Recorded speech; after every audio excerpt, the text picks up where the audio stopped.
Bismillahirrahmanirrahim. I formally welcome Dr. Nabidul Hasan. He is from the University of Veterinary Animal Sciences. He is associate professor and ex-chair Department of Animal Nutrition. तो doctor साहब आपको मैं welcome करता हूं और इसी context में मुजद्दिद का भी मैं शुक्रिया अदा करता हूं. I don't know whether he is online और नॉट, कि उसने लास्ट टाइम बहुत डिटेल से ऑलमोस्ट कोई हमारा 2 घंटे का सेशन तकरीबन ये चला था, तो उसने बहुत डिटेल से सारी चीज़ें और स्टूडेंट्स के क्वेश्चन जो थे वो सारे हमने डिस्कस किए थे. तो now floor is with you, तो you may please start. Thank you very much sir. सबसे पहली बात तो ये कि स्टूडेंट्स के लिए भी ये बड़ी बात है कि एक जो है ना डॉक्टर साहब, चूँकि हम खुद भी एज ए वो हमारे लिए भी सोर्स ऑफ इंस्पायरेशन है। तो ये बड़ी खुशी की बात थी कि सर ने हमें कहा, मौका भी दिया। तो ये ऑलरेडी एक बहुत बड़ा मेरे लिए तो एक कहना चाहिए कि एक अच्छी फीलिंग है, एक प्रिविलेज है मेरे लिए कि सर ने जो है ना हमें इस चीज़ के लिए opportunity the. Obviously across the university हमारा कल्चर नहीं है, लेकिन ये है कि ये एज ए न्यूट्रिशनिस्ट जो है ना हम सारे जो है ना वो एक शोबे से बाहर मुंसलिक हैं। तो again it's a great initiative, और मैं सर को इसके लिए बहुत जो है ना वो अप्रिशिएट भी करता हूँ। वेरी क्विकली या वेरी शॉर्टली मैं अगर आपसे ये कहूँ कि सारों से कि what could be the difference between दो चीज़ें, एक है फीड फॉर्मुलेशंस। तो फीड फॉर्मुलेटर और न्यूट्रिशनिस्ट में बेसिकली डिफरेंस क्या है? तो इसको बल्कि अभी चूंकि स्टूडेंट्स मेरा ख्याल है आहिस्ता आहिस्ता वार्म अप होंगे, तो लेट्स स्टार्ट। देखें, फॉर्मेट हमारा डिस्कशन का यही रहना है कि सवाल या जवाब या उसमें हम सारी चीज़ें जो है उसको एड्रेस करें, तो एनीवन कैन स्टॉप और उसको डिस्कस कर सकते हैं। तो बेसिकली हो ये रहा है कि हमारी एनिमल न्यूट्रिशन की डोमेन के अंदर एक सेगमेंट है फीड फॉर्मुलेशन का, जिसमें हमें एज ए फॉर्मुलेटर रोल प्ले करना होता है। नॉट नेसेसरीली कि आपकी उस स्पेसिफिक जो स्पीशी है उसके अंदर कोई स्पेशलाइजेशन है। So the moment for example I am doctor Naveed और मैं एक रुमिनेंट न्यूट्रिशनिस्ट हूँ, but I could be a feed formulator because of my background. As a feed formulator मैं पोल्ट्री में भी, ब्रॉयलर में भी, लेयर में भी कर सकता हूँ एक्टिविटी। इसी तरह मेरा एक स्किल जो है वो पेट फूड में भी है, हो सकता है, या डिफरेंट स्पीशी में हो सकता है।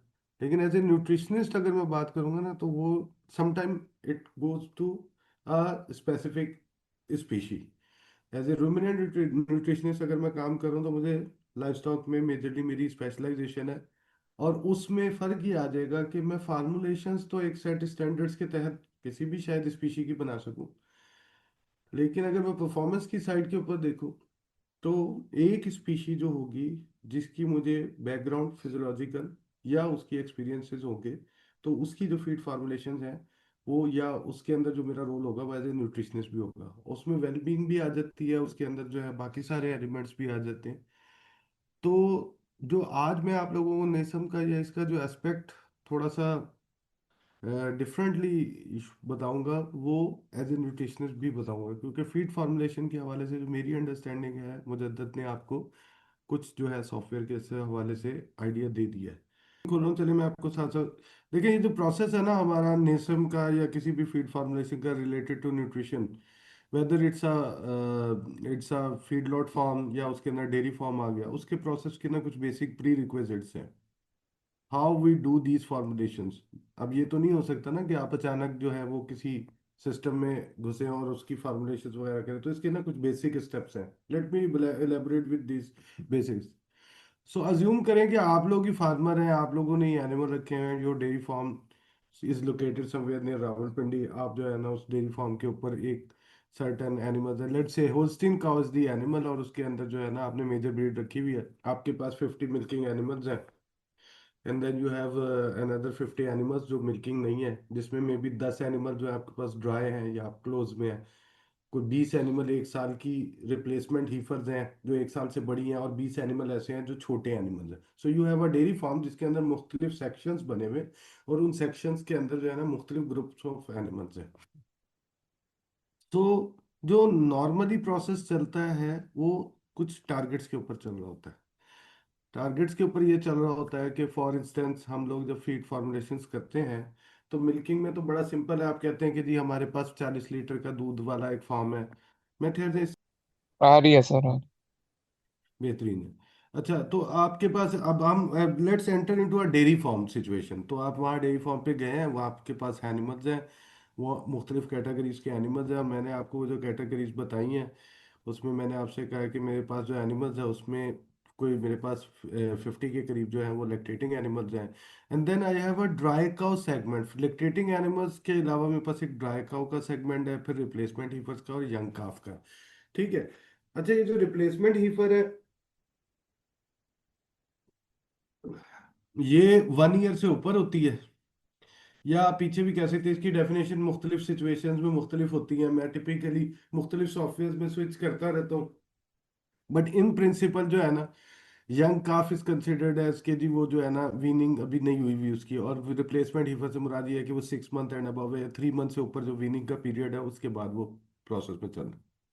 तो ये सारी कैटेगरीज मौजूद है। लैक्टेटिंग काउ के लिए मैंने फीड फॉर्मुलेशन करनी थी, उस दिन आपने डॉक्टर मुजद्दद के साथ डिस्कशन की होगी। उन्होंने कहा होगा कि जी ब्रीड सेलेक्ट करें आप होल्स्टीन की, and then you have a mature body weight जिसको आपने 680 kg पे रखना है, whatever XYZ। Sorry, mature weight जो है वो एक्चुअली एक्चुअली कंप्यूटेड है सिस्टम के अंदर, और ये ब्रीड स्पेसिफिक है। इसको आप बाज दफ़ा चेंज भी कर सकते हैं। होता क्या है बाय डेफिनेशन, होता ये है कि फॉर एग्जांपल एक डेयरी, वही डेयरी फार्म था, उसके अंदर जो तीसरी लैक्टेशन वाले एनिमल्स होंगे ना, उनको हम कहते हैं कि इनके अंदर ग्रोथ खत्म हो गई है, and they are no more there is no growth in these animals. और वो 100 दिन से ऊपर का अगर उनका डेज इन मिल्क हुआ वो, तो हम कहते हैं कि इस एनिमल का जो टाइप का वजन होगा ना वो 700 है। टिपिकली पाकिस्तान में 680 kg से 650 kg से लेके आप 700 के दरमियान कह सकते हैं कि मेच्योर बॉडी वेट एनिमल्स का होता है, स्पेशली होल्स्टीन काउ का। हाँ, बॉडी वेट जो है वो आप चेंज कर सकते हैं। जैसे यहाँ 54 मंथ डला हुआ है, 3 ईयर्स का एनिमल डला हुआ है, तो body weight for example normally 650 से 680 के दरमियान होता है। अच्छा, ये जो कंडीशन स्कोर है ये बॉडी कंडीशन स्कोर है। I don't know how many of you know के बॉडी कंडीशन स्कोर कैसे करते हैं। एनी आइडिया कि आप लोगों में से किसी ने बॉडी BCS करते रहे हो या किया हो practice? Just give me yes and no so that I can send you some information later, और मुझे बताते जाइए प्लीज। Okay sir. किया है आप लोगों ने?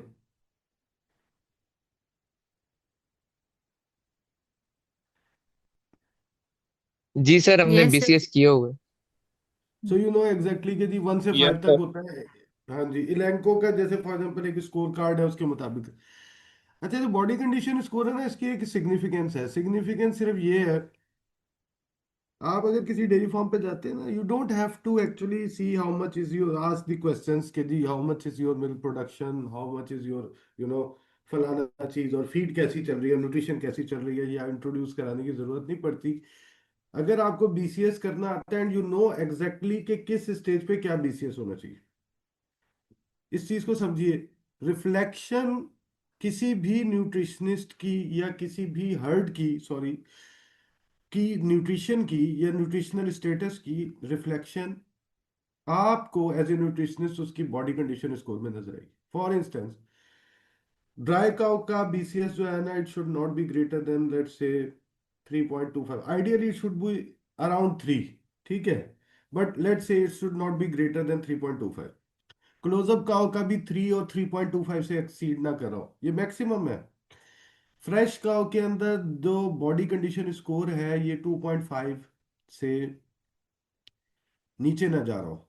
ठीक है, जो काउ हाई मिल्क प्रोडक्शन में है उसका भी 2.5 से या 2 पॉइंट, बड़ा ही कुछ छलांग मारेंगे तो मे बी आपको लेट से 100 एनिमल्स है उनमें से कुछ 5-10% 2.25 वाले नजर आ गए।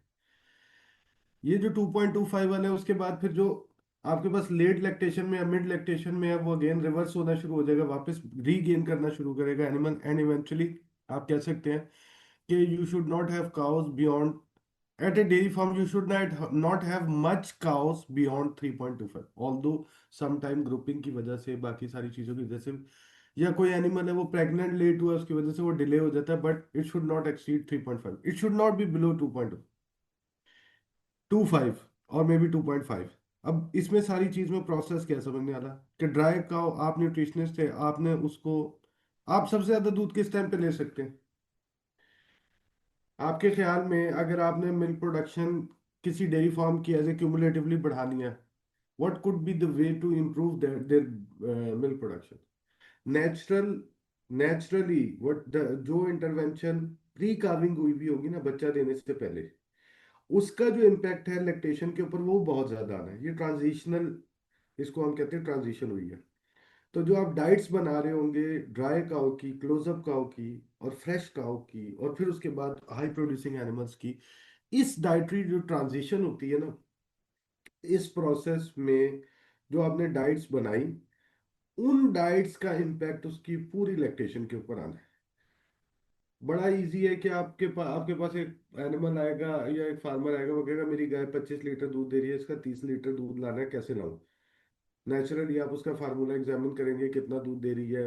अगर आपको कोई डेफिशिएंसी लगेगी इस सिस्टम में, आप उसको कवर करेंगे, उसको सजेशन देंगे सोयाबीन डाल दो या कनोला डाल दो या वट ये चीजें आप फार्मूले के मुताबिक डालो, वो दूध बढ़ जाएगा। लेकिन if you are working as a farm nutritionist और आप एडवाइजर हो और आप रूटीन में विजिट करते हो, what you have to do is आपको एक पूरा प्लान करना पड़ेगा कि इसकी काविंग कैसे होगी एनिमल्स की, इस इन एनिमल्स की जो है ट्रांजिशन कैसी रहेगी, काविंग ईज कैसा रहेगा बाकी।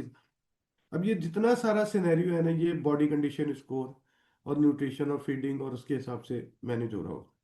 So it's a very important parameter, mostly overlooked, कि जी आपने मिल्किंग काउ का बॉडी कंडीशन स्कोर कंप्यूट नहीं किया सही।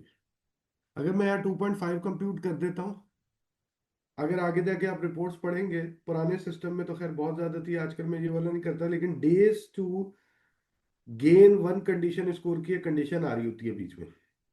मिसाल के तौर पे आपने एक फीड दी, फीड जो है वो 30 लीटर की थी, दूध आपने देखा था, मेटाबोलाइजेबल एनर्जी देखी थी, मेटाबोलाइजेबल प्रोटीन देखी थी, लेकिन आपने बॉडी कंडीशन स्कोर की एक स्टेटमेंट आती है जो उस फीड के साथ नीचे कहीं लिखी हुई होती है सिस्टम में, यानी रिपोर्ट्स में, वो आपने नहीं पढ़ी हुई थी। मिसाल के तौर पे आपका एनिमल 30 लीटर आपने का फार्मूला बनाना था, आपने वो एग्जैक्ट 30 लीटर का बना दिया। तो अगर तो बॉडी कंडीशन स्कोर उन एनिमल्स का 2.5 है and you want them to slightly regain their body condition score, either the animal is going to produce 30 litre, या वो एनिमल अगर वो अर्ली लैक्टेशन में हो, या ये होगा कि वो एनिमल जो है ना वो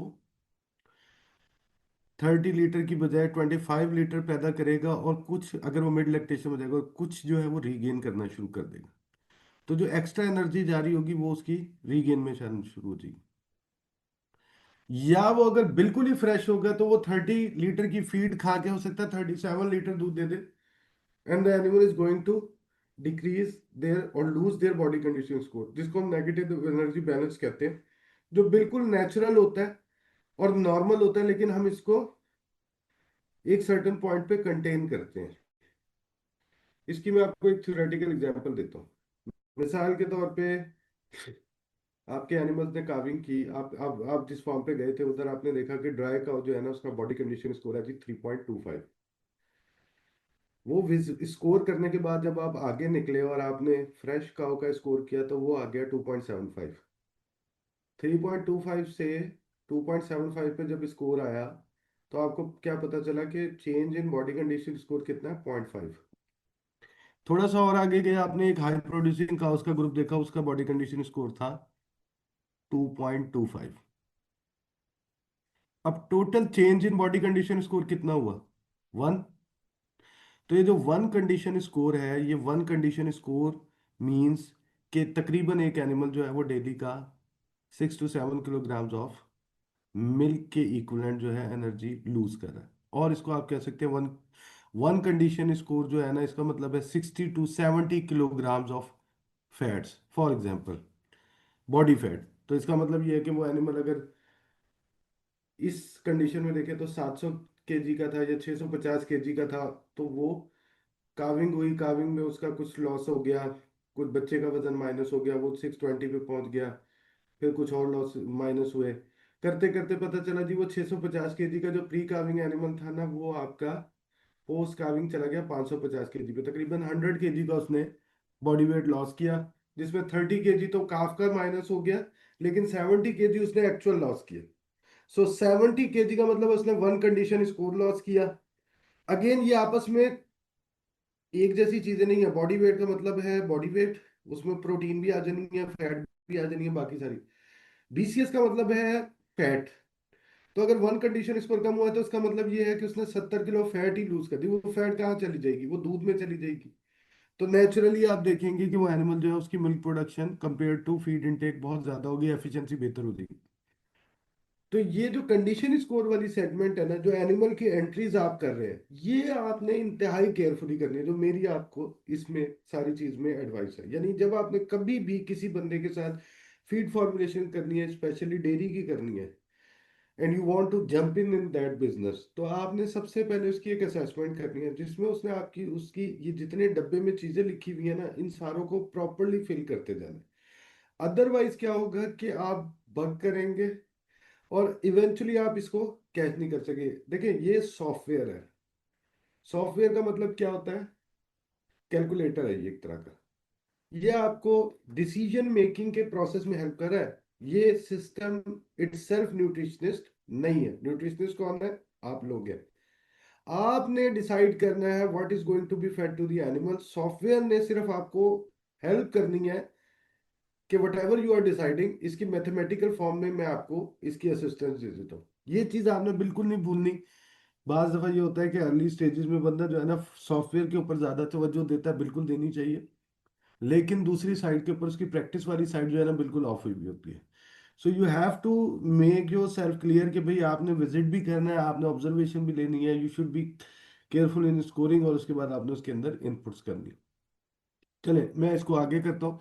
percentage of percent first parity जो है, इसका मतलब ये है कि जी नॉर्मली एक डेयरी फार्म जो होता है ना, उसमें 3 लैक्टेशंस होती हैं, पहली, दूसरी और तीसरी। ये एवरेज जो है ना 2 लैक्टेशन की डेयरी फार्म्स है आजकल हमारे पास पाकिस्तान में। एवरेज 2 लैक्टेशन से मुराद क्या है? 30% एनिमल जो है फर्स्ट लैक्टेशन का होगा, 30 से 50 तक भी चला जाता है। सेकंड लैक्टेशन का एनिमल भी 30-50 होगा, इसी तरह थर्ड लैक्टेशन वाला भी इतना ही होगा। फोर्थ फिफ्थ सिक्स वाले ना कुछ 2-4 एनिमल होंगे। तो आपका जो डेयरी फार्म था 50 एनिमल जिसमें, या 100 एनिमल थे, उनमें से जो 50 मिल्किंग एनिमल थे हार्डली उसमें से 300 ऊपर वाले 5 या 6 एनिमल होने हैं। बाकी के 50 एनिमल में से 45 पहली, दूसरी, तीसरी लैक्टेशन में होने हैं। तो यहाँ ये परसेंट ऑफ फर्स्ट लैक्टेशन का बताने का मकसद क्या है कि आप पैरिटी डिसाइड कर रहे हैं कि पैरिटी 1 है, पैरिटी 2 है, पैरिटी 3 है, आपकी हार्ट की कंपोजिट। क्योंकि अगर आप मिल्किंग में यहाँ आप देखेंगे ना तो लैक्टेशन नंबर नहीं मेंशन हुआ हुआ। यहाँ में लैक्टेशन नंबर कैसे पता चल रहा है? एज से। मिसाल के तौर पे यहाँ मैं जो है ना, अगर फर्ज करें एक फर्स्ट लैक्टेशन वाले एनिमल की फीड बना रहा हूँ ना, उसका पूरा ग्रुप अलग है। I am going to put 24 month of age, body weight will be 580 kg, और मे बी 620, लेट से। यहाँ चलता है सब कुछ ये, लेकिन बाहर late say 600 kg। Mature weight is not going to change क्योंकि मैंने एज चेंज कर ली है। बॉडी कंडीशन को अज्यूमिंगली मैंने 3.0 किया। परसेंटेज ऑफ फर्स्ट पैरिटी क्या होगा? अब तो मैं वैसे ही फर्स्ट पैरिटी की फीड बना, so I am going to be 100% first parity. ये क्लियर है आपको? 100% first parity. Days in milk yes sir. 150, days in milk 150 हो गया। Age at first coming 24 month पे होगी। डेज इन मिल्क अगर 150 है तो एज एट फर्स्ट कामिंग तो 24 नहीं हो सकती, क्योंकि अगर मैं कह रहा हूँ इसकी एज भी 24 महीने है, इसने बच्चा भी 24 महीने में दे दिया, तो फिर 150 दिन की तो इसको दूध देते हुए नहीं होंगे। तो इसकी फिर एज होनी चाहिए तकरीबन कोई 28 महीने की।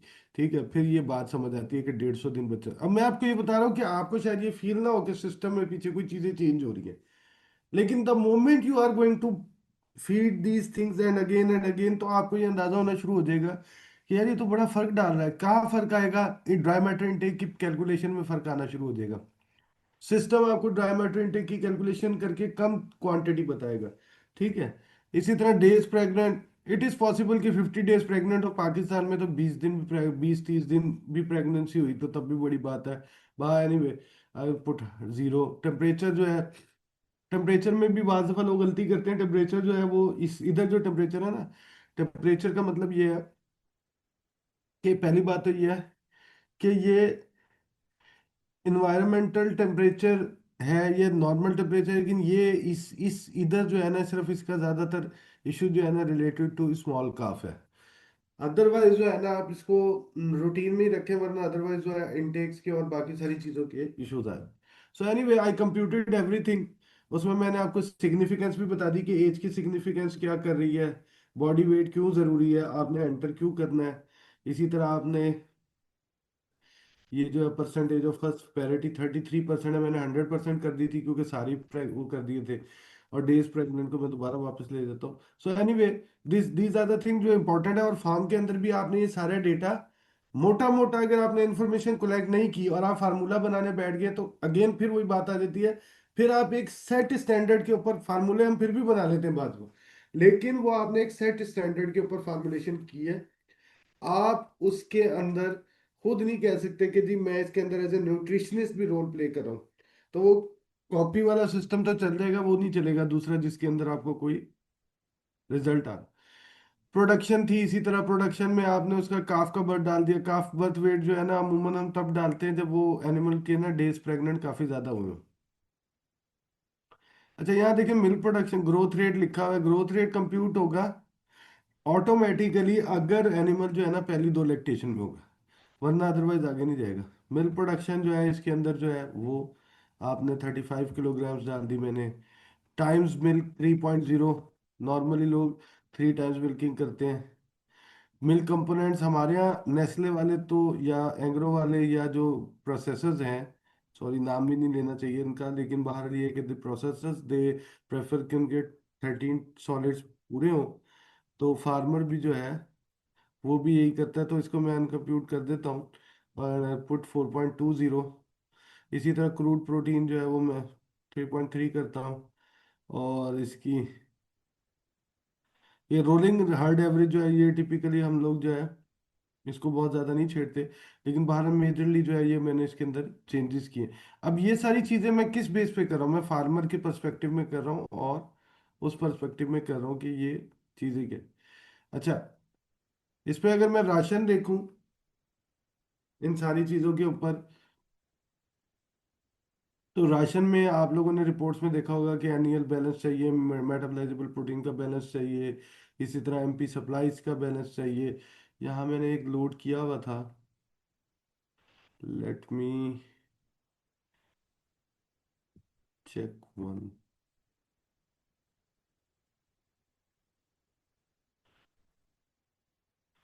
आप लोगों में से इसमें से किसी ने कोई प्रैक्टिस भी किया था बाद में कि नहीं, कोई टाइम मिला बीच में?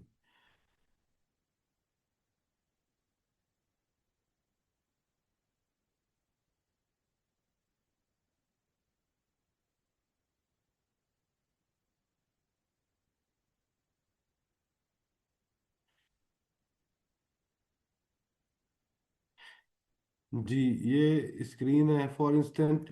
मैंने यहाँ जो इनपुट किया हुआ था वो 30 किलोग्राम ऑफ मिल्क किया हुआ था। नहीं, वो मेरी इनपुट्स तो सारी चेंज हो गई मेरा ख्याल है। राशन, हाँ इनपुट्स में चेंज हो गया। प्रोडक्शन, प्रोडक्शन मैंने रखा हुआ कि 35 किलोग्राम्स मेरी हो। इसी तरह 4.2 हो, बाकी सारी चीज़ें वही हैं। ठीक हो गया। तो आई गो बैक टू राशन।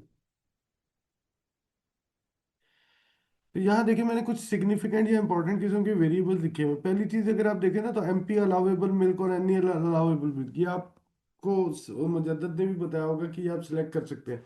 अगर आपको कहीं पॉइंट के ऊपर लगता है कि मैं दोबारा करके दिखाऊं तो वो मैं दिखा सकता हूँ, लेकिन डू यू अंडरस्टैंड कि ये जो चार्ट है इसके अंदर मैं क्या बताना चाह रहा हूँ, या मतलब आप लोग फॉलो कर रहे हैं या कहीं कोई चीज़ है जो मुझे क्लियर करने की ज़रूरत है?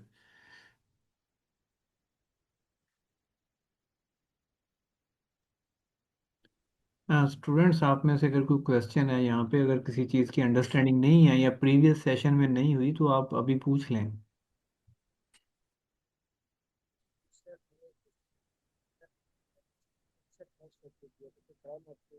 किसी की आवाज़ में अगर है वो क्लियर नहीं आ रही है। जी साजन हेलो। नवाज, तुम्हारी आवाज़ नहीं आ रही। जी सर, आवाज़ नहीं आ रही सर। जी अब बताइएगा साजिद। जी सर, मैं ये कह रहा हूँ कि पिछली दफ़ा भी एज फेड बेसिस भी हमने किया था, तो स्टार्टिंग से सर मेरा कनेक्ट नहीं हो रहा था, तो ड्राई मैटर बेसिस भी था सर, थोड़ा सा उसके बारे में बताइएगा प्लीज़।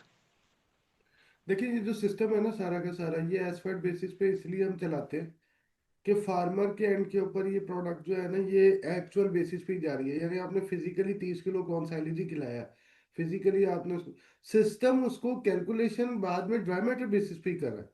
मसलन होगा क्या, ये जो आप देख रहे हैं ना, dietary RUP percent of dry matter लिखा रहा है स्टार्च पर, ये न्यूट्रिएंट सारे के सारे वो अपने लिए कैलकुलेशन 30 वो ड्राई मैटर बेसिस पे ही कर रहा है। जब आप कैलकुलेशन करके किसी को रेसिपी देने लगेंगे ना, तो आपने एक्चुअल बेसिस की रेसिपी इसलिए देनी है कि उसने एक फिजिकल चीज को बाद में यकीनन मिक्स भी करना है, उसने उसे फीड भी करना है, उसको उसने डिलीवर भी करना है। तो ये सिर्फ इतना ही फर्क है, अदरवाइज ड्राई मैटर बेसिस में आप कैलकुलेशन कर सकते हैं। हम यूनिवर्सिटीज में रिसर्च के लिए तो ड्राई मैटर बेसिस के ऊपर करते हैं, फील्ड में जाके हम उसको ड्राई मैटर बेसिस पे अगले को दे रहे होते हैं। सिस्टम इंटरनली सॉरी एसफेट बेसिस पे कर रहे होते हैं, सिस्टम इंटरनली ड्राई मैटर पे ही चल रहा है, system is not going to change. मतलब अगर फॉर एग्जांपल आप यहाँ जाके इसमें सिस्टम में इनपुट में इसको उठा के ड्राई मैटर भी कर देंगे ना, तो ये देखिए यहाँ सारी वैल्यूज जो है, मैंने 30 किलो साइली लिखा हुआ था, उसकी जगह वो उसने ड्राई मैटर को पकड़ा है, 10.5 कर दिया है, 2 कर दिया, लेकिन ये जो वैल्यूज है आपकी, जिसमें 29.8 किलो एमपी अलावेबल मिल्क आ रहा था, या एनएल अलावेबल मिल्क आ रहा था, या स्टार्च आ रही थी, या बाकी सारी चीज़ें आई थी, दैट इज नॉट चेंज, क्योंकि उसको पता है कि मैंने इस सिस्टम के अंदर जो है चीज़ें, वो कैलकुलेशन की बेसिस ड्राई मैटर ही रहनी है। अच्छा, इसमें जी ठीक है सर, ये इसकी अंडरस्टैंडिंग होगी।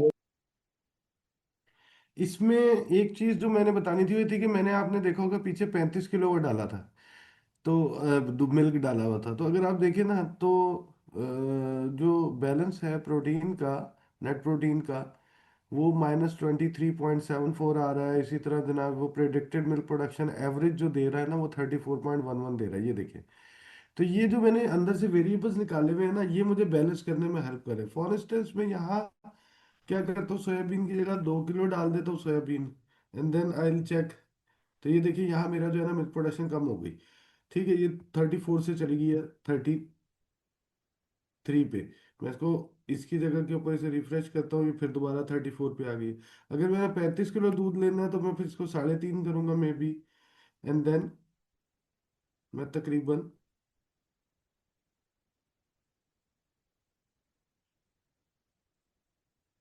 पहुंच जाऊंगा, 3.5 पे भी नहीं पहुंचा, 3.75,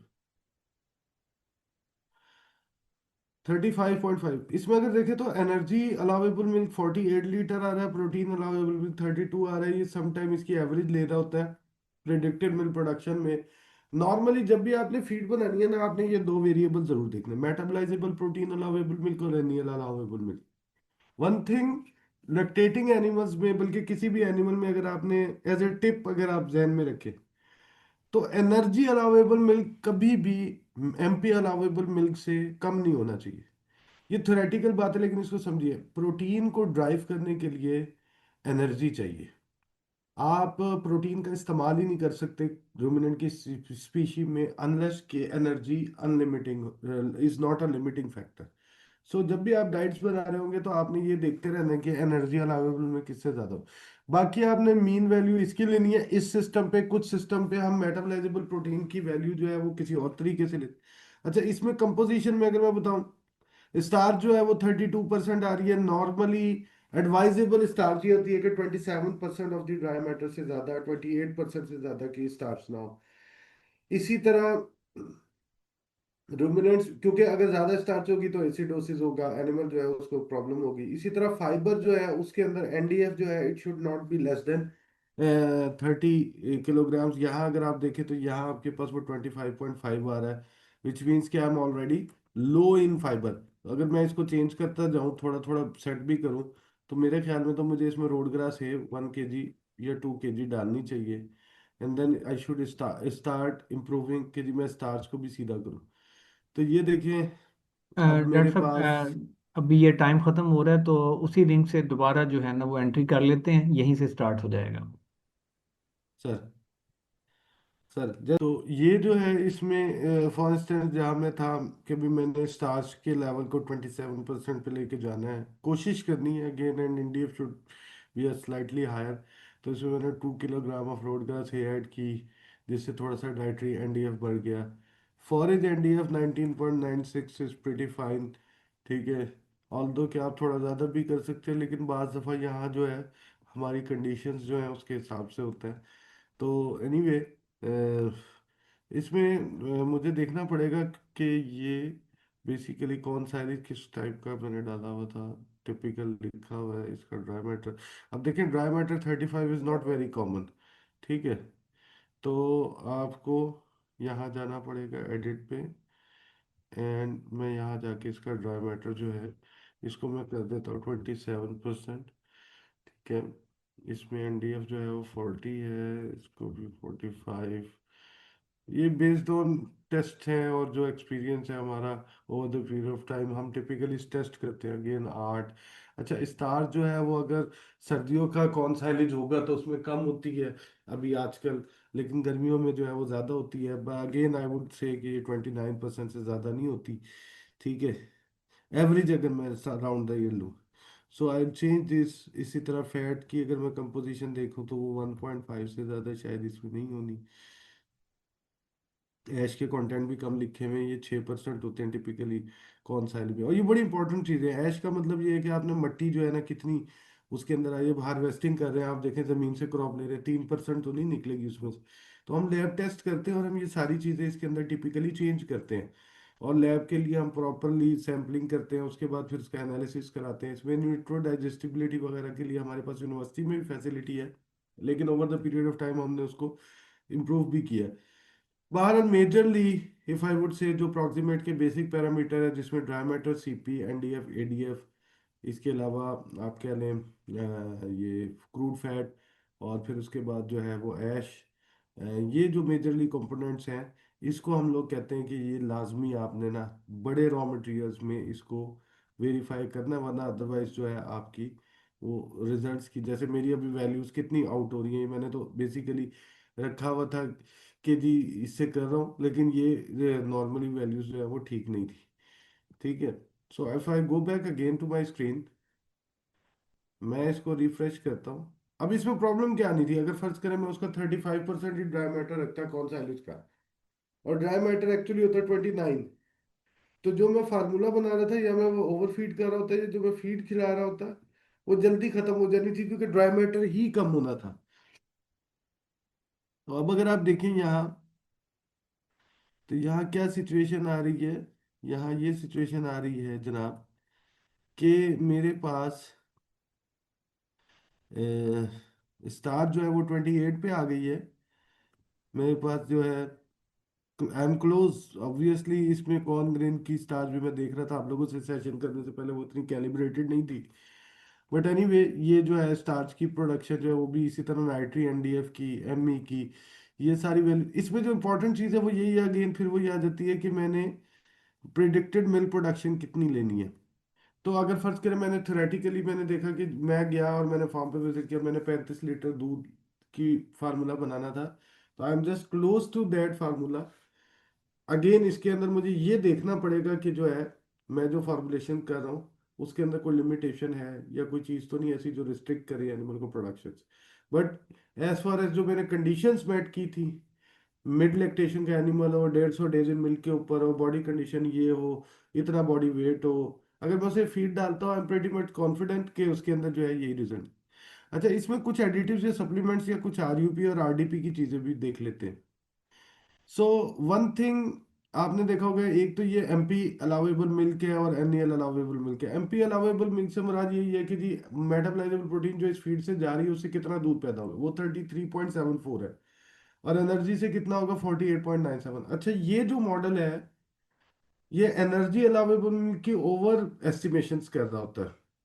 तो फॉरगेट अबाउट दैट कि जी एक्चुअली 48 किलो दूध पैदा हो रहा होगा या नहीं हो रहा होगा। But this is something is a इस वाले मॉडल की ये थोड़ी सी लिमिटेशन है, जैसे हर सॉफ्टवेयर के अंदर कुछ ना कुछ लिमिटेशंस होती हैं, इसकी जो हमने नोट किया है ये वाली चीज में ज्यादा फर्क है। लेकिन एक चीज है इसमें, एमपी अलाउेबल मिल्क अगर इसने 33.74 लिखा हुआ है ना, तो इसका मतलब ये कि अगर मेरा टारगेट मिल्क 35 है, तो मुझे थोड़ी सी कोशिश इस साइड पे भी करनी चाहिए थी कि मेरा 33.74 जो एम पी अलाउेबल मिल्क है ना, it should B 35, so that कि मैं लिमिट ना कर रहा हूँ। पहली चीज वो समझने वाली है उसके हवाले से। अच्छा, प्रोटीन हो गई। प्रोटीन के बाद मैंने कहना था कि जी डाइट के अंदर जो है ना आरयूपी की परसेंटेज जो है ना वो कितनी होनी चाहिए, तो यहाँ परसेंट ऑफ ड्राई मैटर लिखी हुई है। नॉर्मली मुझे आदत है परसेंटेज ऑफ आरयूपी में देखने की, मुझे एक दफ़ा इसको चेक करना पड़ेगा कि ये यहाँ है या नहीं है। डाइटरी आरयूपी में अगर मैं जाता हूँ,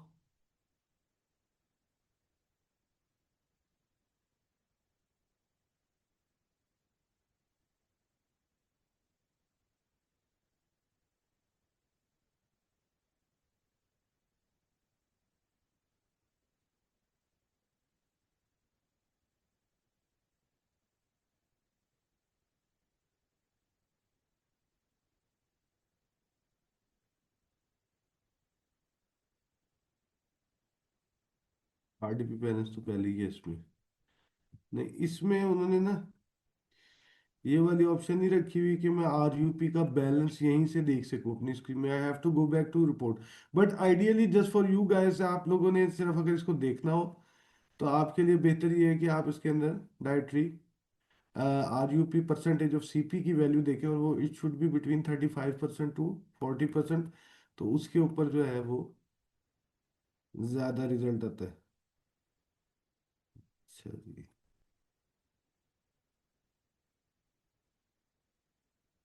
चलिए फिलहाल मैं इसके अंदर सीपी तो चेक करता हूँ कि ये सीपी कितनी दे रहा है।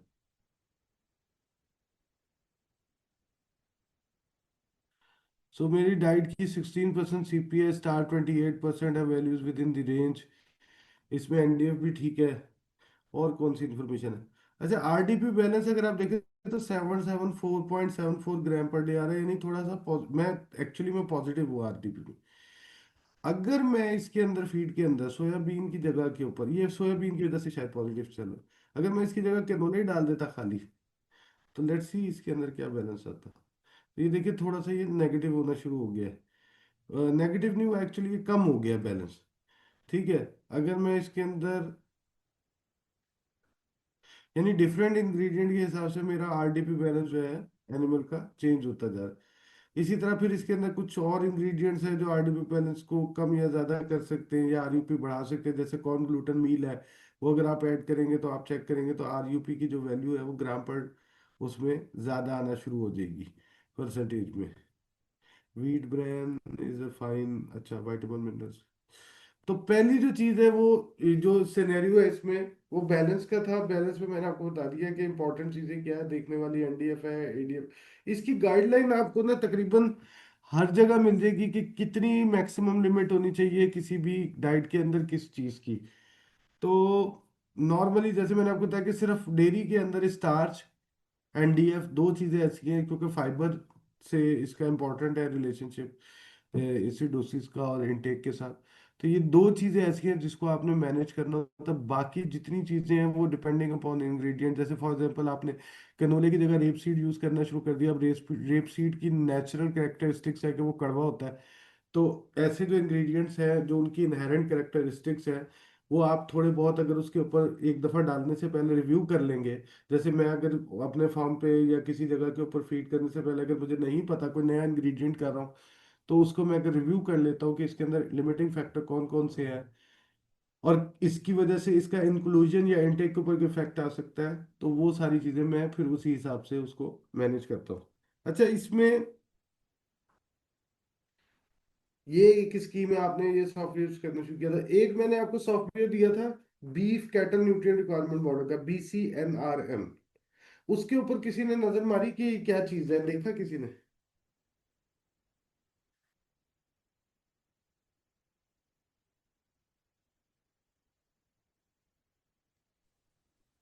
मेरा नहीं ख्याल डॉक्टर साहब वो किसी ने देखा है, क्योंकि मैंने क्लास में भी पूछा था तो किसी का कोई रिस्पांस नहीं था, क्योंकि ये अभी सिर्फ किसी को ज्यादा जो है ना इसको अरविंद फीड को देख रहे थे। चले, चले मैं, अच्छा सर इसमें ना थोड़ा सा इसको ना एक्सपेंड करते हुए ना एक और सिस्टम दिखाता हूँ, CNCPS का। Just to give them another idea कि ये जो है ना सिस्टम से सिस्टम में स्विचिंग जब हो रही होती है ना, तो ये कोई इतनी बड़ी चीज़ नहीं है। They just be familiar with the environment. तो मैं क्या करता हूँ, मैं अब आपको ना एक CNCPS का जो हम कमर्शियल एप्लीकेशन है वो यूज़ करते हैं, वो डेयरी की दिखाता हूँ। फिर ले जाता हूँ आपको BCNRM की तरफ। तो इन लोगों को थोड़ा सा आइडिया हो जाएगा कि इन प्रिंसिपल ना ये सिस्टम में स्विचिंग करना इतना बड़ा मसला नहीं है, आप if you allow me to do. ठीक हो गया डॉक्टर साहब, आप कंटिन्यू करें क्योंकि इनको बेसिकली इसी तरह ही आइडिया होगा। ठीक है सर। अच्छा, अब मैं आपको ना, जैसे फॉर एग्जांपल ये एक इन्वायरमेंट थी नेसम की, मैं आपको एक और पे ले जाता हूँ। बताने का मकसद सिर्फ इसलिए है ये सारी चीजें कि आप लोगों को ये सिर्फ आइडिया रहे कि ये कोई ऐसी चीज नहीं है कि आप ये सोच रहे हो कि यार सॉफ्टवेयर जो है ना इट्स सेल्फ एक डिसीजन मेकर है। अक्सर ये एक बड़ी वो होती है, क्वेश्चन होता है कि जी आप जो है ना कौन सा सॉफ्टवेयर यूज कर रहे हैं। मसलन फॉर एग्जांपल एक सीरीज है, ये नेसम जो है ये 2022 मॉडल का है, या 21 का है गालबन। इसकी जगह के ऊपर आपके पास CNCPS के सिस्टम आते हैं, जिसमें अभी जो रिसेंटली है वो AMTS बायोलॉजी है। फिर इसके अलावा आपके पास एक आ जाता है ये इसका NDS का। तो ये सारे सिस्टम्स तकरीबन जो है ना ये एक ही जैसे प्रिंसिपल्स पे चल रहे होते हैं। इनमें बहुत थोड़ा डिफरेंस होता है, कोई बहुत ज्यादा डिफरेंस नहीं होता, नंबर वन। हाँ, कमर्शियल एप्लीकेशन होने की वजह से उसमें कुछ थोड़े बहुत प्लस माइनस होते हैं। इक्वेशंस और सिस्टम की जो बेसिक अंडरस्टैंडिंग है ना वो एक ही तरह चल रही है। फॉर इंस्टेंस ये भी एक वन ऑफ द, ये भी पुराना हो गया system, but it works well also अगर आप इसको प्रॉपरली यूज करना चाह रहे हो। फॉर एग्जांपल मैं आपको एक इसकी एक रियल सिमुलेशन किसी फॉर्म की दिखाता हूँ या किसी चीज की। सो लेट्स से मैं इसको इसको ले जाता हूँ।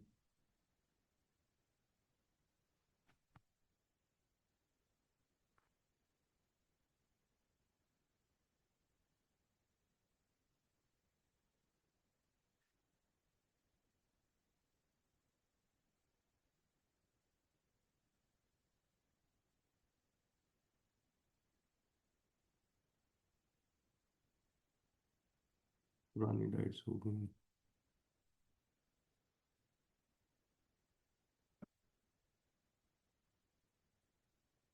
सो फॉर एग्जांपल मैं जो है कोई भी कमर्शियल डाइट लेके उसके अंदर देखता हूँ। मसलन ये भी थोड़ी सी जरा आउट किस्म की को थोड़ी स्टैंडर्ड डाइट्स को करता हूँ।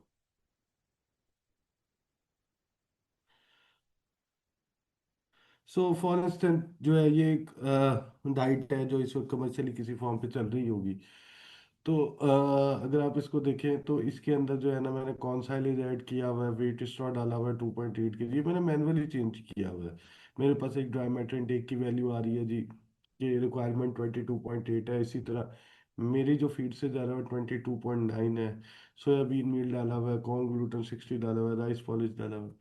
ठीक है, जो इम्पोर्टेंट चीज़ इसमें भी वही आ जाएगी कि मैंने एनिमल की इंफॉर्मेशन क्या ऐड की है। तो मैंने कहा हुआ है कि जी एनिमल की प्रोडक्शन लेट से 37 लीटर है। इसको जो है 40-50 डेज हो गए हैं, 50 डेज हो गए हैं मिल्क प्रोडक्शन करते हुए। ठीक है, और इसके अंदर 600 kg इसका बॉडी वेट है, मेच्योर वेट 680 kg है, बाकी सारी इंफॉर्मेशन ऐड की हुई है।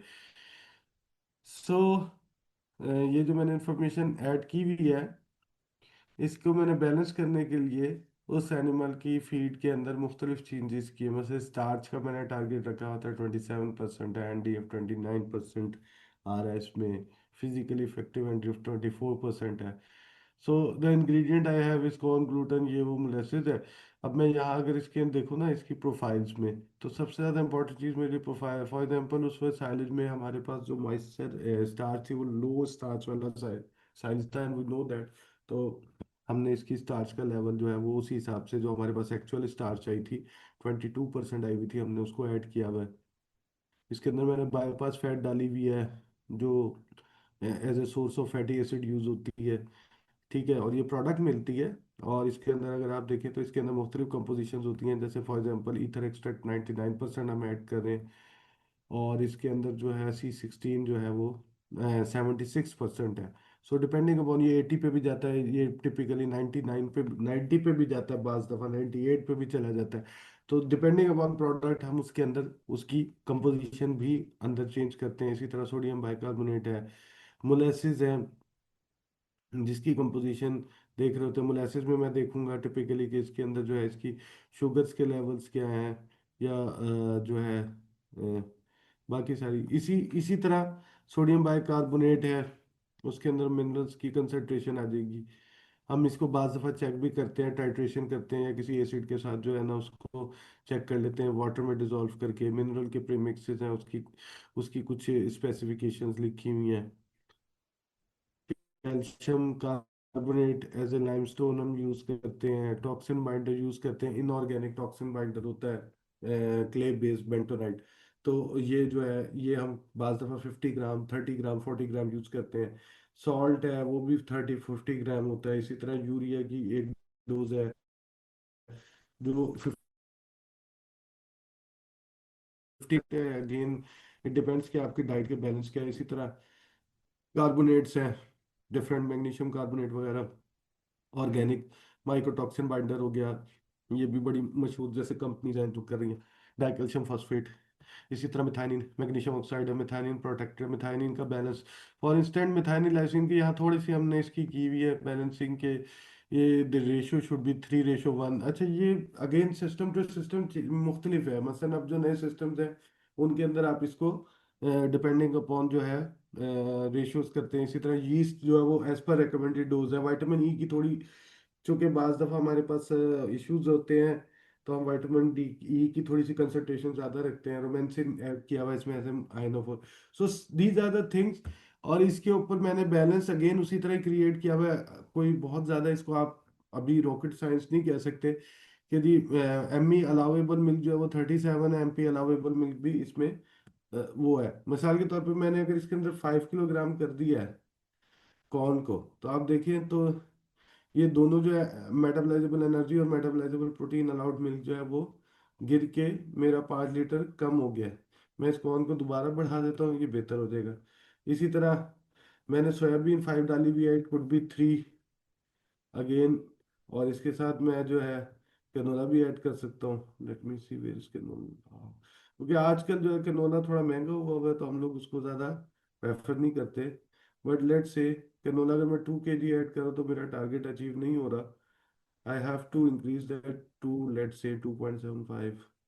ठीक है, तो इससे मेरा एनर्जी करेक्टेड मिल्क जो है वो कम हो रहा है, प्रोटीन करेक्टेड मिल्क बढ़ रहा है, MP allowable milk, which means कि मेरी थोड़ी सी प्रोटीन की वैल्यू ज़्यादा आ रही है, विच इज़ नॉट समथिंग। अगर आप यहाँ देखें तो आरयूपी की वैल्यू बड़ी परफेक्ट मैंने निकाली हुई 40 ग्राम 40% ऑफ सीपी है।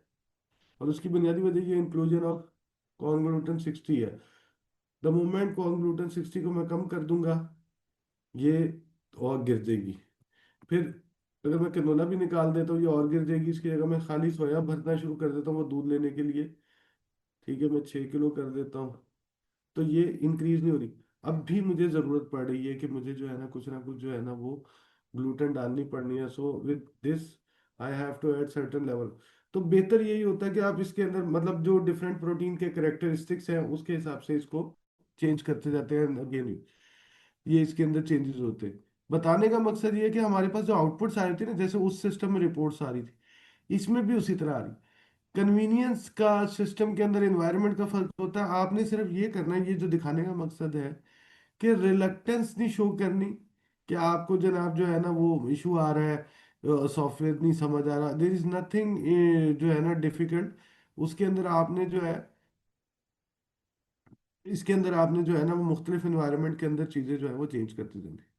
अच्छा इसमें एग्जाम मतलब अगेन बैलेंस वही रह जाएगा रूमिनेट्स में। मेटाबोलाइजेबल एनर्जी का बैलेंस कितना है, मेटाबोलाइजेबल प्रोटीन का बैलेंस कितना है।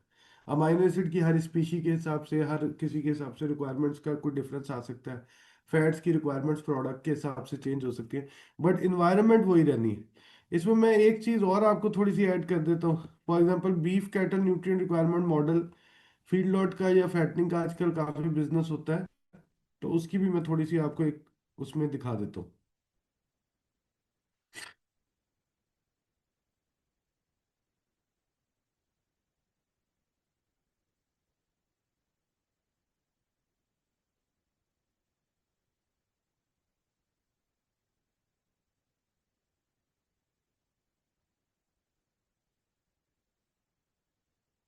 सॉरी ये अभी ऐड हो रहा है, maybe it's taking some time.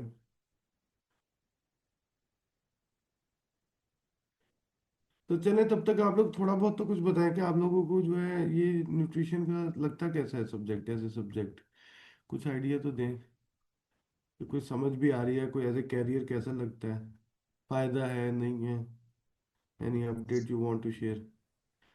Sir sir आप क्यों मुझे तो बता बहुत रहे? पसंद है। अच्छा। है प्लान सर, इंशाल्लाह एमफिल करना है न्यूट्रिशन में। जी जी सर, सब्जेक्ट अच्छा है, थोड़ा सा ट्रिकी है बस। तो मैं आपको बताऊं, जो मैंने ये डिग्री कर रहा था ना, बैचलर्स कर रहा था, तब तो ऑनेस्टली स्पीकिंग ना इसकी सिग्निफिकेंस पता थी। अब तो आप लोगों को जैसे डॉक्टर तनवीर साहब, खैर हमारे दौर में भी बहुत अच्छे अच्छे प्रोफेसर थे, मैं ये नहीं कहना चाहता, लेकिन ये था कि शायद मेरा अपना इतना ध्यान नहीं था, ना ही समझ आती थी, इतनी बातें गौर से नहीं सुनते थे। बट द थिंग इज कि I went to this business accidentally. मुझे एनिमल ब्रीडिंग एंड जेनेटिक्स ज़्यादा पसंद थी compare to nutrition. So anyway, मैं चला गया इस सिस्टम में। Eventually what I found is कि इट्स अ ह्यूज बिजनेस।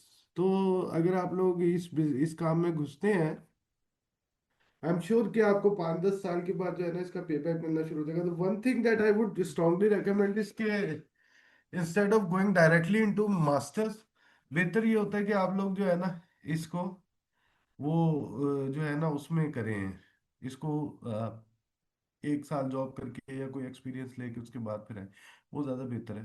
पर anyway it's up to your choice. अच्छा, मैं आपको ना एक बीफ कैटल की दिखाता हूँ। ये जो है ना बेसिकली सॉफ्टवेयर है, इसकी वीडियोस भी मिल जाती हैं। ये हम लोग फीड लॉट के लिए यूज़ करते हैं, ठीक है। अच्छा, फीड लॉट के अंदर जो है एक इंटरेस्टिंग चीज़ ये है कि फीड लॉट में आपको जो डाइट्स होती है ना, उसमें एक स्पेसिफिक गोल होता है कि आपने ना 100 दिन, 50, 70 दिन, 80 दिन के अंदर एनिमल को ना फैटन करना होता है।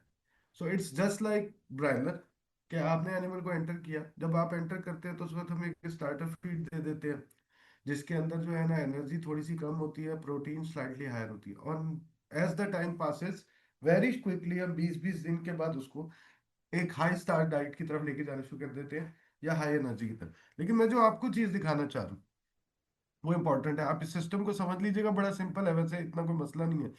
इसमें भी देखिए ना तो आपको एक एनिमल की इनपुट की ऑप्शन मिलेगी। इसमें वो पूछना शुरू कर देगा, हाँ भी एनिमल कैसा है आपका। अब यहाँ हमारे पास फील्ड लॉट के अंदर बिजनेस में 240 kg बॉडी वेट का एनिमल इंडक्शन होती है, बाज दफा 180 kg के एनिमल्स की इंडक्शन होती हैं, बाज दफा 280 की होती है, डिपेंड करता है, मतलब मोस्टली 180 kg का मिल रहा है आजकल। तो मैंने 180 kg का एनिमल रखा। मैंने कहा जी 90 डेज में इसको मैंने निकाल देना है। लेट से 90 डेज में निकालने का मतलब है हर रोज मैं चाहता हूँ 1 किलो वजन बढ़े। तो 180 जमा 90 कितना हो गया, 270। तो 270 kg पे मैंने फाइनल बॉडी वेट लेना है।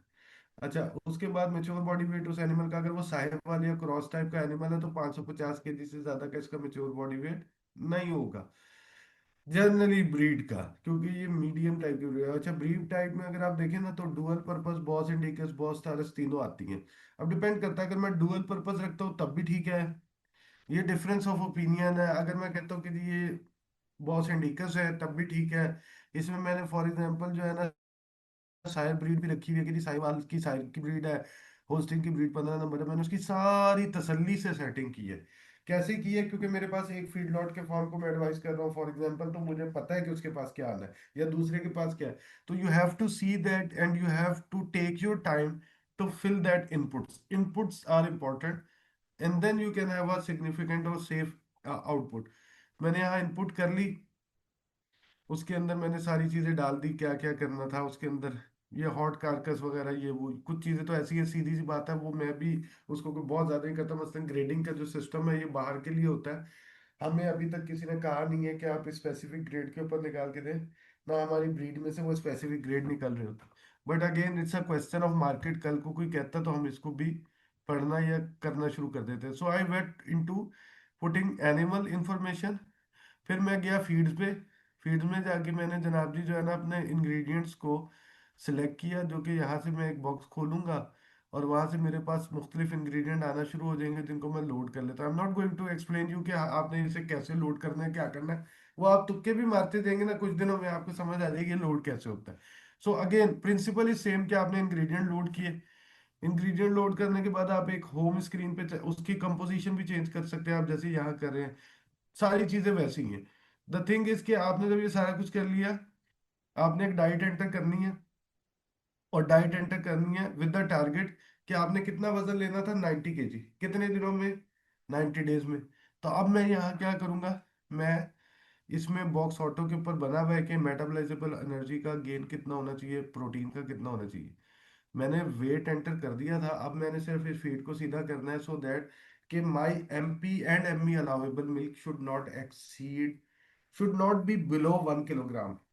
अच्छा, it should not be greater than 2 kilogram, it should not be greater than 1.5, it depends कि आपने बेसिकली जो है ना फाइनेंशियली कितना उसको सीधा करना है, लेकिन it should not be less than 1 kg। So I started with, for example मेरे पास मिल्क मुख्तलिफ प्रोडक्शन सिस्टम थे, मैंने कहा जी मैं इसको 10 किलो साइलिज खिलाता हूँ, for instant 1 kilogram wheat stock खिलाता हूँ, मैंने इसको 2 किलोग्राम कॉर्न ग्रेन खिला दिया, इस एनिमल को मैंने 50 ग्राम साल्ट खिलाया है 0.05 में। अब देखते जाए आप साथ साथ, MP अलाउेबल मिल्क के ऊपर मेरी नज़र है, यहाँ मैं चेंज कर रहा हूँ, बट अगेन मुझे जो है ना, ये जो गेन है ना, इसके ऊपर मेरी नज़र है कि ये क्या दे रहा है मुझे। ठीक है, सो राइस पॉलिश में भी I am not going to use that right now. Cottonseed cake पता नहीं चाहिए, हाँ चाहिए। अच्छा, अच्छा फैटनिंग में कॉटन सीड केक बड़ा आराम से खिला सकते हैं आप, अगर आपको अच्छा मिल रहा है, क्योंकि कॉटन सीड केक जो है ना वो उसके लिए टॉक्सिसिटी वाला एलिमेंट फैटनिंग में इतना ज़्यादा नहीं होता, 200 ppb तक एक्सेप्टेबल होता है, so we don't have an issue. अच्छा, अब मैंने देखे तो 1.02 मेटाबॉलाइजेबल एनर्जी अलाउेबल गेन है, और ME अलाउेबल गेन है 1.41, सो माई गेन विल बी 1.02, यानी जो एक्चुअल गेन होगा वो 1.02 होगा। ड्राई मैटर जो है मेरा 47% है, फॉरेस्ट परसेंटेज 33 है। फैटनिंग की डाइट ना टिपिकली ड्राई होती है वैसे, तो यहाँ अगर मेरा 47% ड्राई मैटर आ रहा है ना, इट्स नॉट बैड, डिपेंड करता है अगर आपको साइलेज सस्ता बना हुआ है। अगर आपने बिल्कुल हर चीज ही परचेज करके करनी है, तो हम फिर इसको 70% ड्राई मैटर वाली फीड पे ले जाते होते हैं, और हम लोग जो है ना इसके अंदर ग्रेन की फीडिंग ज्यादा करते हैं। But again it's up to you, it's up to your choices कि आपके पास रॉ मटेरियल कौन सा सस्ता है। इसमें स्टार्च आ रही है 28%, और इसमें बाकी सारी चीजें आ रही हैं। ये एनिमल जो है ना, इसने गोल होने में टाइम लेना है, ठीक है, it will going to grow, average gain ठीक होगा, लेकिन ये एक हाई फाइबर वाली है। इनवर्सली मैं ये भी कर सकता हूँ कि मैं इसके अंदर इसका साइलेज कम करके ग्रेन बढ़ा दूँ। So what I am going to do, इसके मैं इसको 4 किलो साइलेज खिलाता हूँ, लेट से इसको मैं 1.5 kg व्हीट स्ट्रॉ खिलाता हूँ, मैंने मकई 3 किलो कर दी। ठीक है, अब मेरा ड्राई मैटर देखें, इस फीड का 63 पे पहले पहुंच गया, मैं इसको 63 से भी आगे ले जाऊंगा, so I am going to get it to 70 और close to 70।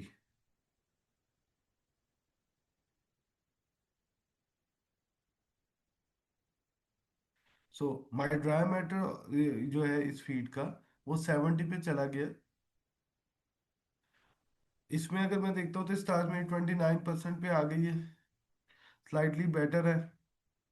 Physically effective NDF 19.59 है। फैटनिंग में टिपिकली अगर फिजिकली इफेक्टिव एनडीएफ जो है वो 19 से नीचे जा रहा होगा, क्वेश्चन है थोड़ा सा, क्योंकि फिर ना उसको जो है ना वो टिम्पनिंग के और बाकी सारे मसले होना शुरू हो जाते हैं, ब्लोटिंग के।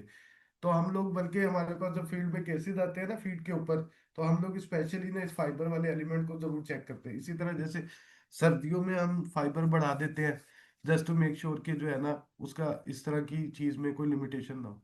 तो अगर इसमें भी आप देखें तो इसके अंदर बाकी की रिपोर्ट जो है वो इंपॉर्टेंट है। फॉर एग्जांपल ड्राई मैटर कितने परसेंट होना चाहिए था, अब आपने बुक पढ़ी उसमें लिखा हुआ था कि फैटनिंग की डाइट में 70% ड्राई मैटर होता है, सो यू शुड नो कि 70% ड्राई मैटर क्यों होता है। फॉरेज की परसेंटेज देखे तो आपने 80%, इसके अंदर मैंने कॉन्सेंट्रेट भर दिया, 20% फॉरेज कर दिया। ये 80-20 अमेरिकन मॉडल है, बहुत फेमस है, पाकिस्तान में भी ये यूज होता है, कोई इसमें मसला नहीं होता, डिपेंडिंग अपॉन कि आप क्या करें। हाँ, पाकिस्तान में चूंकि बाज़ जगहों के ऊपर, साउथ पंजाब में स्पेशली फॉरेजेस में आपके पास हाई फॉरेज वाले ग्रासेस वाले भी कुछ सेगमेंट्स आ जाते हैं, तो वहाँ ये हो सकता है कि एक डिफरेंट टाइप ऑफ फैटनिंग होती है, जिसमें हम लोग जो है हाई फॉरेज यूज करते हैं और कॉन्सेंट्रेट कम करते हैं। उसके क्या बेनिफिट्स हैं, अनलेस कि आप फॉरेज की वैल्यू जो है वो कम डाल रहे हैं, ज़्यादा डाल रहे हैं, तो वो एक डिफरेंट सिनेरियो बन जाता है, बट दिस इज समथिंग जो हम लोग अचीव कर रहे थे। तो मैंने आपको दोनों सेट्स की डाइट दिखाई, एनडीएफ दिखाया है 38% है, इसके अंदर जो है लिग्निन जो है वो 4.25 है, आर यू पी और की जो परसेंटेज है ऑफ सीपी आरयूपी की वो 35 है, आरडीपी 64 है। तो ये भी ठीक है, 35-40 इज गुड। मतलब कोई बहुत ज़्यादा इसमें आपको वो भी नहीं चाहिए कि लो बैक्टीरिया की प्रोटीन कितनी है, मेटाबोलाइज, ये सारी इंफॉर्मेशन है इसमें। जहां जहां आपको बैलेंसेस वाले ऑप्शन नजर आ रहे हो ना, वो सिर्फ देखने लगे। देखिए dietary net energy for gain कितना है, 1.07। तो मेरा जो एक्चुअल गेन है ना, that will be close to this for this diet. तो 1.07 नहीं आएगा तो 1.02 आ जाएगा, but I will be close to this on this diet. एक दो चीजें ऐसी हैं, जैसे फॉर एग्जांपल मेटाबोलाइजेबल प्रोटीन हमेशा जो है ना मेरी नेगेटिव में ही रहती है। उसकी वजह ये है कि शायद मैं कंपटीशन में मसला करता हूँ इनपुट्स में, या एनिमल की रिक्वायरमेंट 14% की है ग्रोथ बढ़ाने की। लेकिन चूंकि हमने क्विक फैटिंग करनी है, तो बाज दफा कुछ ऐसी डाइट्स होती है जो एनिमल को एडीजी तो ज्यादा करवा देती हैं, लेकिन फैटनिंग नहीं करवाती। तो इसलिए ये इंटेंशनली भी थोड़ा सा नेगेटिव रखा। So this is one of the example. मेरा ख्याल है कि ये दो सेट्स ऑफ एग्जाम्पल आपको दिखाने का सिर्फ मकसद ये था कि आप लोगों का एक कॉन्फिडेंस, थोड़ा सा एक ओरिएंटेशन हो जाए। अगर मैं इसको समराइज करूं थोड़ा सा ब्रीफली, तो कुछ मेजर चीजें। नंबर वन, इनपुट्स आपने बड़े ध्यान से कंप्यूट करने। एनिमल के इनपुट्स, फीड की रॉ मटेरियल की वैल्यूज, और उसके बाद आपने कैलकुलेशन शुरू करनी है। और कैलकुलेशन से पहले ऑब्जर्वेशन लेनी है।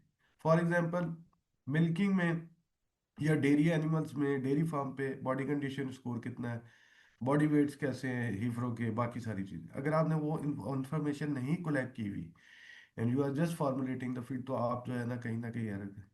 दूसरी चीज ये कि जो एक्चुअल इंफॉर्मेशन है, जो वो बंदा प्रैक्टिस कर रहा है ना, पहली बेस्ट वे ये होता है कि आप वो इंफॉर्मेशन उससे कलेक्ट करें कि भाई आप क्या दे रहे हो, उसको देखें, उसको भी इवेलुएट करें, उसकी सारी इंफॉर्मेशन ले, उसे कंपाइल करें, वर्कआउट करें, और उसके बाद फिजिकली देख के उसके साथ डिस्कस करके डिसीजन। एक फाइनल टिप जाने से पहले जो मैं आपको देना चाहूंगा वो ये है, बहुत ज्यादा कोई भी चीज चेंज करने से बेनिफिट नहीं होता जल्दी, अनलेस कि आप इतने एक्सपीरियंस हो गए हो कि आपको पता है कि this is a blunder. If you are a beginner, small steps can give you better confidence. मिसाल के तौर पे आपने एक जगह एक चीज देखी, आपको अभी नहीं समझ आई, आपने कहा यार ये तो सब कुछ गलत हो रहा है, बट आप बिगनर हो, आपको नहीं पता कि इसमें क्या चेंजेस करने से क्या इफेक्ट आना है। तो बेस्ट ट्रिक क्या है कि आपने उसमें से कोई एक चीज स्मॉल चेंज करनी। ऑनर को कॉन्फिडेंस में सिर्फ ये ले कि भाई मैं वन बाय वन चेंजेस करता जाऊंगा, slow slow slow, we will monitor the impact and then will change. 10-15 साल करने के बाद भी मुझे आज भी बाज दफा, ऐसा नहीं है कि हम लोगों के सबके इल्म कोई आखिरी दर्जे पे पहुंच गए हैं, बाज दफा ऐसे होता है कि हमें जो है ना वो स्टेप्स दोबारा रिपीट करने पड़ते हैं, जस्ट टू मेक श्योर कि प्रोसेस में कहीं गड़बड़ नहीं हो रही, और देर आर चांसेस कि आप जो है ना बाज दफा फेल हो जाते हैं। सो मेक श्योर कि आपने इंफॉर्मेशन कलेक्ट की हो सही तरह, मेक श्योर कि आपने जो इम्प्लीमेंटेशन है उससे पहले पूरे तरीके से इसकी तसल्ली कर ली हो, और फिर आपने उसके बाद उसकी इम्प्लीमेंटेशन की है। उसमें भी स्मॉल स्टेप लेना है, बहुत ज्यादा चेंज नहीं करना। कमेंट्स कभी नहीं करने खड़े खड़े, यार मुझे तो ये गलत लग रहा है वो गलत लग रहा है। Just understand things and then you do that. जी, मेरी तरफ से तो अभी यही था।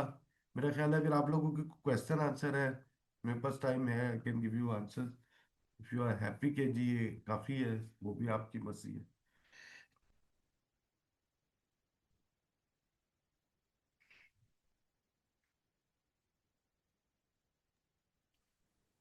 जी स्टूडेंट्स,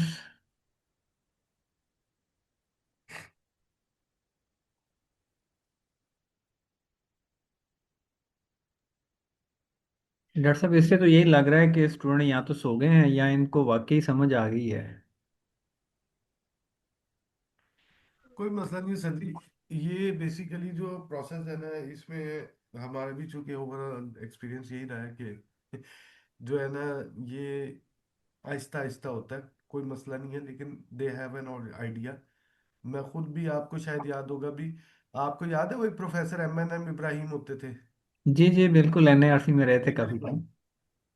अब एक दिन क्या हुआ कि मुझे याद आया कि मैं FAO में जो काम कर रहा हूँ ना, ये भाई साहब ने ना, उन्होंने हमें इसकी ट्रेनिंग दी थी। वो याद है आपको, एक फीस्ट का टूल होता था जी। जिसके ऊपर हम कलर कार गए थे और इधर गए थे, और फिर वहां से हमने वो बकरों की असेसमेंट करके और उसको। अब बिल्कुल। मैं यहाँ बैठा हुआ काम कर रहा था, तो मुझे ये ख्याल आई जाए बार बार पढ़ते हुए ना कि मैंने कहीं किया हुआ, कि मुझे याद है इब्राहिम साहब के साथ किया था, फिर मैंने वो मेल चेक की, वो टूल दोबारा निकाला, पढ़ना शुरू किया। So this is not something, वो हालांकि देखे तो हमने तो पूरे दिन की ट्रेनिंग ली थी, मुझे आज भी नहीं याद थी वो कि क्या था, इतना ही याद रह गया था कि कुछ किया था। तो इट्स परफेक्टली ऑल राइट। मेरा ख्याल है कि ये बच्चों के लिए कोई इतनी वो नहीं होती, इनकी एक एक हल्की सी आइडिया भी, this is even good for us. नहीं नहीं सर, सर ये बिल्कुल ठीक। बहुत ही अच्छा सेशन रहा है और बहुत कुछ सीखने को मिला है। खासतौर पे सीपीएम के बारे में भी थोड़ा पता चल गया था। ट्राई तो किया हुआ था हमने पहले, लेकिन डॉक्टर साहब ने बहुत अच्छा एक्सप्लेन किया और बड़ा मज़ा आया आज ना। और ख़ास तौर पे बीफ केटल वाला भी अंडरस्टैंड हो गया, क्योंकि मैंने भी आज ही खोला था बीफ केटल, टाइम मिला नहीं है। डेयरी के ऊपर आपको पता है इतने ज़्यादा मसरूफियात होती है, लेकिन बहुत अच्छा रहा सेशन। थैंक यू डॉक्टर साहब। नहीं नहीं, वेलकम। आप लोग आहिस्ता आहिस्ता करें, कोई मसला नहीं है भैया है। अगर आप लोगों को कोई स्पेसिफिक क्वेश्चन हो, ग्रुप में हम मौजूद हैं, आपने तस्वीर खींचनी है और उस क्वेश्चन को उधर एड्रेस कर देना है। आई विल ट्राई कि हम उसको आंसर कर सकें। बट जी दिस बहुत इज शुक्रिया। जब तक आपकी डिग्री नहीं हुई, उसके बाद तो फिर बहुत सारे क्वेश्चन आते रहते हैं, हम कुछ भी नहीं करते। नेचुरली उस जिसमें कुछ अभी वो मैं चेक कर रहा था, तो क्वेश्चन भी उसमें एक रिलेटेड आया हुआ था कि सीपीएम पे भी एक सेशन रख लें। तो स्टूडेंट्स और जितने भी हमारे पार्टिसिपेंट्स हैं, आपको डॉक्टर साहब ने भी एक पॉइंट बहुत क्लियर किया। मैं भी उसको क्लियर करता जाता हूँ कि नॉर्मली सॉफ्टवेयर जो है वो उसके अंदर जो डाटा अवेलेबल है उसी पे वर्किंग कर रहा होता है, उसके अंदर जो मॉडल हैं उस पे उसकी वर्किंग है। अभी एक्सपर्टीज जो है ये हम न्यूट्रिशनिस्ट की एक्सपर्टीज हैं कि हम उन चीज़ों से बेनिफिट कैसे ले रहे हैं। आप दुनिया के कह लो कि बीसियों सॉफ्टवेयर भी उठा लेंगे, उन सब में थोड़ा बहुत फर्क के साथ वो चीज़ें जो हैं वो चल रही होती हैं। फीड इनपुट है, उसकी केमिकल कंपोजिशन है, देन उसके अंडर जो मॉडल उसमें ऐड किया हुआ है, जो इक्वेशंस ऐड की हुई हैं, वो बेसिकली फॉर्मुलेशन कर रही होती है। Because these are all the calculators in simple words में अगर हम कहें। अब कैलकुलेटर से हमने कैलकुलेट क्या करना है, this is our responsibility, this is our knowledge. True. तो यही डॉक्टर नवीद ने आपको कह लें कि तीनों चीज़ें जो हैं वो रन करके उसमें आइडिया दिया। तो इसमें यह है कि आप अपने लेवल पे उसको प्रैक्टिस करें, और अगर किसी के पास एनआरसी का ये जो 2021 वाला है नेसम का, उसकी अगर बुकलेट नहीं है तो वो मैं आपके साथ ग्रुप में भी शेयर कर लूँगा।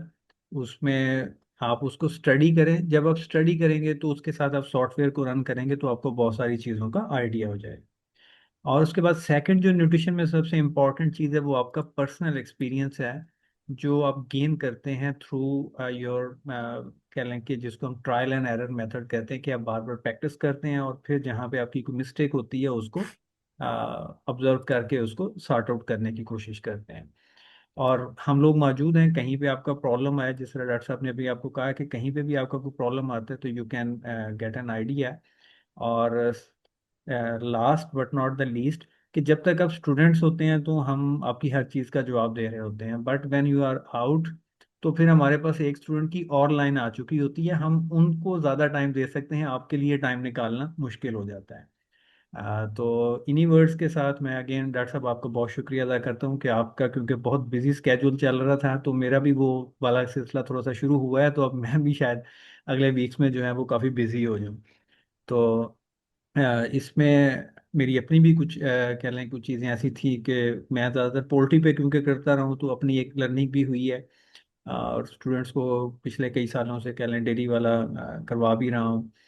और सबसे इम्पॉर्टेंट चीज़ ये थी कि आपका जो टाइम आपने निकाला है, ये काफ़ी डिफ़िकल्ट सिचुएशन सी बन रही थी आपके लिए भी, और टाइम को हैंडल करना, तो I M again very much thankful. और इसमें अली रज़ा जो है, ये हमारा एनडीएस पे इन्होंने कुछ एक्सपर्टीज हासिल की हैं, जिन्होंने अभी आपसे डिस्कस भी किया था। तो इनको भी हम इस ग्रुप में लेंगे। इससे पहले हमने एक ट्रेनिंग वर्कशॉप फिजिकली करवाई थी, तो अली रज़ा ने उस पर आके एक कह लें कि ट्रेनिंग में पार्टिसिपेट भी किया था एज ए रिसोर्स पर्सन। ये दादा डेयरीज पे हैं आजकल। तो इंशाल्लाह जो है वो कोई फिजिकल भी कोशिश करते हैं कि थोड़ा सा आगे कोई बेहतर सिचुएशन बनती है तो इंशाल्लाह इसमें फिर इन कांटेक्ट जो रहेंगे। तो बाकी स्टूडेंट्स ग्रुप अभी एक्टिव है, तो उसमें आपके जो भी कोई कमेंट्स हैं, कोई क्वेरी हो, आप उसमें शेयर कर सकते हैं। तो अगर किसी का भी कोई क्वेश्चन है या कोई चीज क्विकली पूछना चाहता है तो प्लीज से मैंने डाले। थैंक यू डॉक्टर साहब, so nice of you. Thank you thank very you. Much. Thank thank you you. Sir, thank you so much. अस्सलाम थैंक वालेकुम यू। अल्लाह एंड हाफिज। Good night to everyone. अस्सलाम वालेकुम। Um,